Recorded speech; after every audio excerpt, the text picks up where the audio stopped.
हाँ, तो हम लोग 5 नंबर क्वेश्चन देख रहे थे, जिसमें A/B दिया हुआ 8/5, B/C दिया हुआ 7/8, C/D दिया हुआ 8/9। तो हमको निकालना था A/B/C/D बराबर क्या होगा, सबको एक साथ। इसमें हमने बताया था कि सब लिख देना है जैसे कह रहा है निकालने। फिर 8/5 रहेगा तो 8/5 लिख दिए फर्स्ट लाइन में। सेकंड लाइन में B/C है 7/8, तो इसको सेकंड में लिख दिए 7/8। थर्ड में उसके नीचे C/D है तो C/D, जिसके सामने जो दिया हुआ है उसको लिख देना है। अब इसके बाद जो बच गया उसको उसका नज़दीक वाला स्थान से भर देना है। जैसे ये 5 था तो इसके नज़दीक में इस यहाँ पे भरना था, तो ये 5 लिख दिए। फिर ये भी खाली है, ये भी खाली है, ये भी खाली है, ये भी खाली है, ये भी खाली है, ये भी खाली है, ये भी खाली है। तो ये 7 है तो ये भी 7 हो जाएगा, इसका नज़दीक वाला ये भी 7 हो जाएगा। ये 8 है तो ये भी 8 हो जाएगा, ये भी 8 हो जाएगा, ये भी 8 हो जाएगा। ये 5 है तो ये भी 5, ये 8 है तो ये भी 8। अब इसको गुना कर देना है डायरेक्ट। तो 8 में 8 से 8 8 64, 64 में 7 से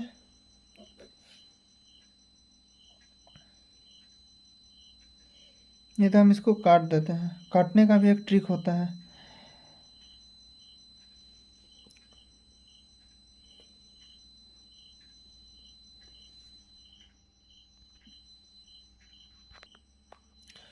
अब हमको देखना है कि ऐसा कौन सा है इन पांचों में जो इस लाइन में भी मौजूद है, इस लाइन में भी मौजूद है, इस लाइन में भी मौजूद है, तो वो चीज़ कट जाएगा। क्योंकि गुना हम करेंगे इससे, जैसे देखो इसको हम गुना करेंगे तो इसको हम लिख सकते हैं 8 × 7 × 8। क्या क्या हो रहा है, 5 को कहाँ से लिख दिए, गलत है बन रहा है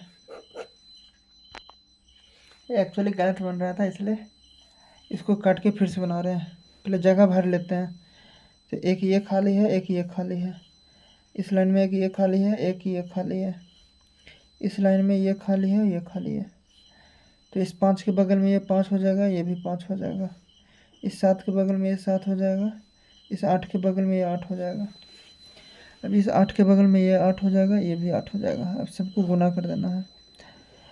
तो हम बता रहे थे कि इसको काटना है। काटने में नियम यह कहता है कि जो चीज़ तीनों में है उसको काट। जैसे देखो 8 इसमें भी प्रेजेंट है तो एक 8 इससे एक 8 से एक 8 एक 8 कट जाएगा। क्यों कटेगा, क्योंकि जब हम गुना करेंगे तो इसको जैसे गुना करते हैं तो 8 × 7 × 8 रेशियो, इसको गुना करेंगे तो 5 × 7 × 8 ये होगा ना।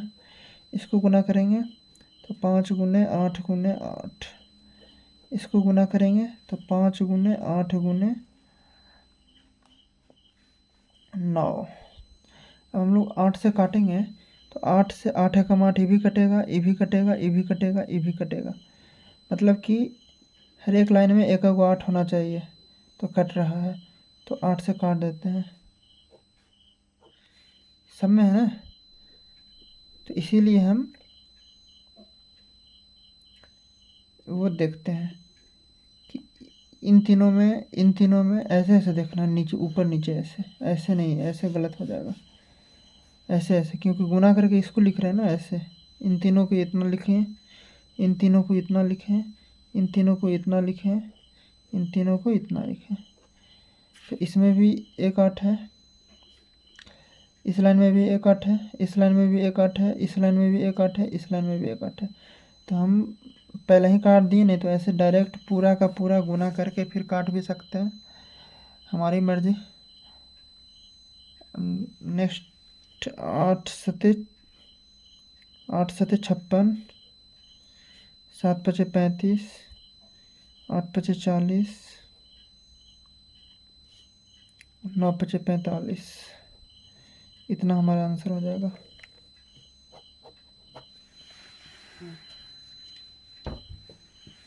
छप्पन रेशियो 35 रेशियो 40 रेशियो 45। नेक्स्ट पे आते हैं। 6 नंबर क्वेश्चन है कि किसी संख्या का 50% 80 है तो संख्या ज्ञात कीजिए। तो तो हमको किसी संख्या का 50%, तो माना कि संख्या x है, संख्या तो ज्ञात नहीं है ना, खाली दिया हुआ है कि किसी संख्या का 50% कितना है, 80 है। तो माना कि संख्या कितना है, x है। तो प्रश्न के अनुसार क्या हो जाएगा,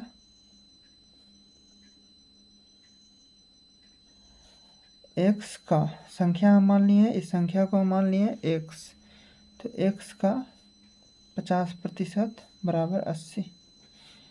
तो x गुने 50/100 बराबर 80। काट देंगे, 50 से कम 50, 50 दूनी 100, x/2 बराबर 80, तो x बराबर 160। तो संख्या का मान 160। नेक्स्ट पे आते हैं।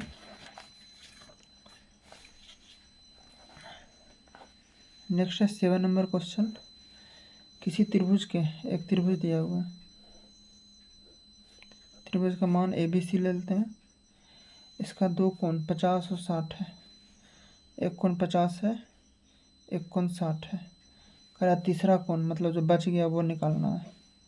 तो हम जानते हैं कि किसी त्रिभुज में तीनों कोणों का योग 180 होता है। तो angle A plus angle B plus angle C बराबर कितना हो जाएगा, 180। एंगल A निकालना है, दो को देना है 50 प्लस 60 बराबर 180। तो एंगल A बराबर कितना हो जाएगा, 180 माइनस, इन दोनों को जोड़ के उधर लेके जाएंगे भागा के, तो घट जाएगा। तो 60 50 110, 180 माइनस 110, एंगल A बराबर हो जाएगा 70 डिग्री आंसर। नेक्स्ट पे आते हैं 8वां क्वेश्चन। 8वां क्वेश्चन है कि किसी वृत्त का व्यास दिया हुआ है, कोई वृत्त है। व्यास किसको बोलते हैं, जो इस लाइन से उस लाइन को पूरा टच करे, AB। तो AB क्या है, व्यास है। तो व्यास हमको दिया हुआ 14 सेंटीमीटर। तो निकालने के लिए कह रहा है क्या क्या, वृत्त का परिधि। तो इसका फॉर्मूला होना चाहिए, फॉर्मूला इसका क्या होता है, 2πr। अब वृत्त का क्षेत्रफल निकालने के लिए कह रहा है, तो πr²। अब हमें यह हमारा सेंटर दिया हुआ ओ, तो जो त्रिज्या होता है, या हम OA को कहें, इधर से इतना ये भी त्रिज्या कहलाएगा आधा, या इसको कहें इधर यहाँ से ये इतना, ये भी त्रिज्या कहलाएगा। तो डायमीटर का आधा, त्रिज्या बराबर क्या होता है फार्मूला, व्यास बटा 2। तो व्यास में कितना दिया हुआ था, 14। तो 14/2 7 सेंटीमीटर त्रिज्या आ गया। तो परिधि में रख देंगे 2 गुने 22/7, पाई का मान 22/7 गुने त्रिज्या 7। इस 7 से 7 कट गया, तो परिधि आ गया 22 में 2 से 44 सेंटीमीटर। हम क्षेत्रफल निकालें, तो पाई का मान 22/7, त्रिज्या का मान 7, तो 7 का स्क्वायर है, तो 7 गुने 7, 1 शून्य से 1 शून्य कट गया, तो 22 में 7 से गुना होगा, 7 में 14 14 14 15 154 सेंटीमीटर स्क्वायर। क्षेत्रफल हमेशा स्क्वायर में होता है और परिधि हमेशा ओनली सेंटीमीटर में होता है। यह फार्मूला के हिसाब से बन जाएगा।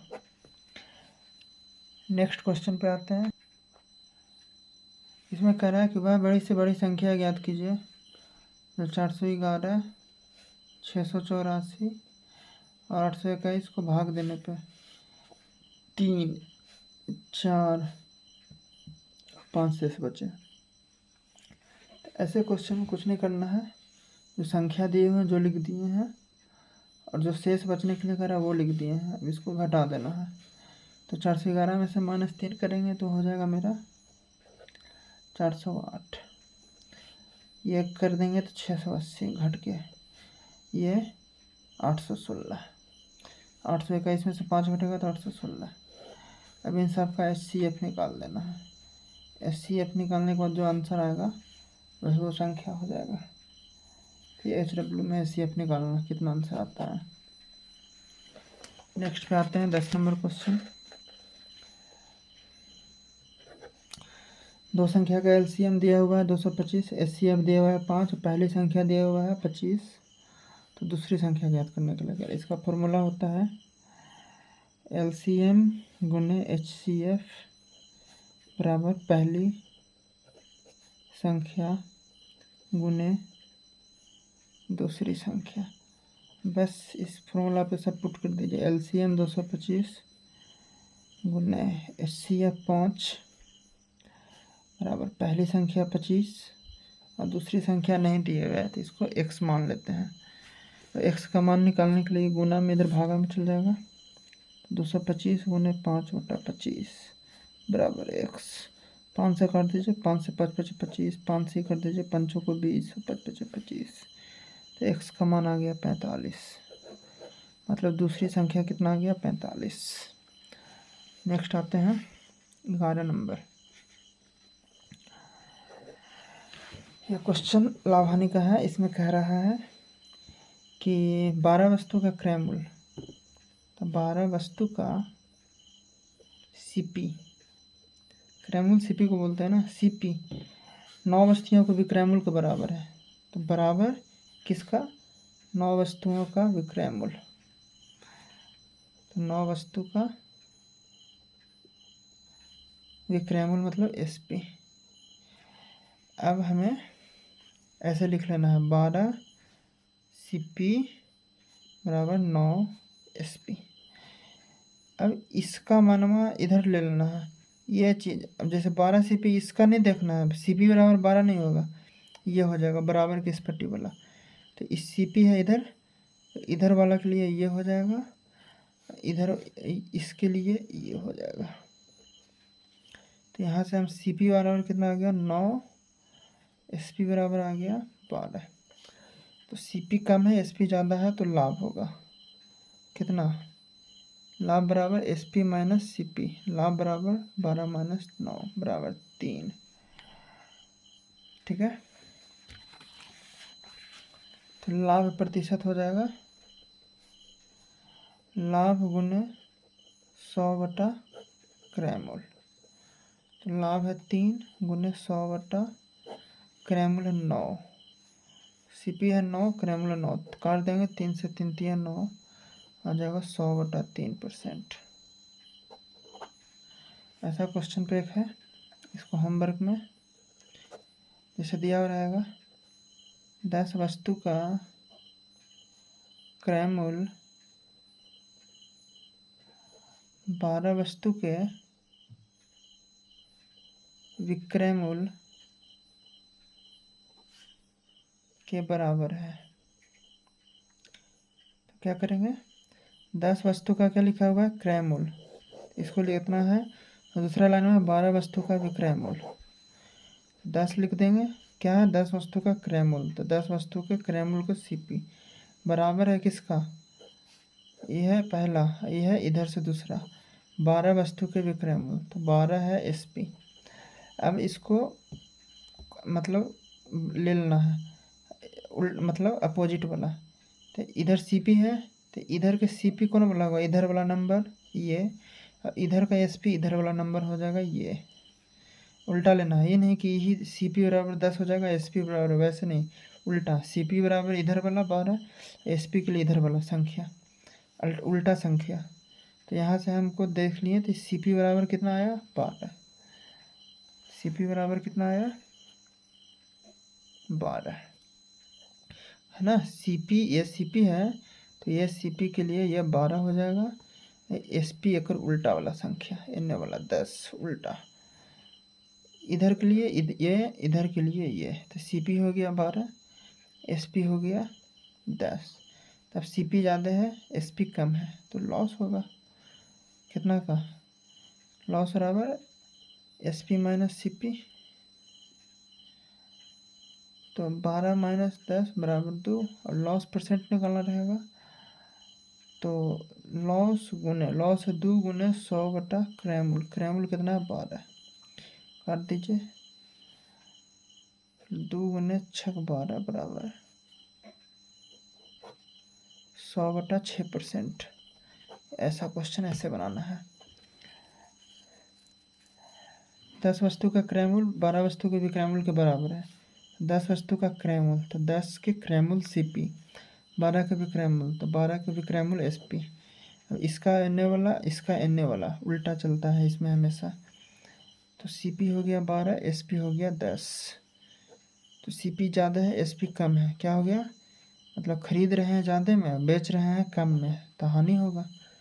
तो हानि बराबर SP माइनस CP, हानि हो गया 2 रुपया। और हानि प्रतिशत निकालने के लिए कहता है, तो क्या होता है फॉर्मूला, हानि गुने 100 बटा क्रयमूल।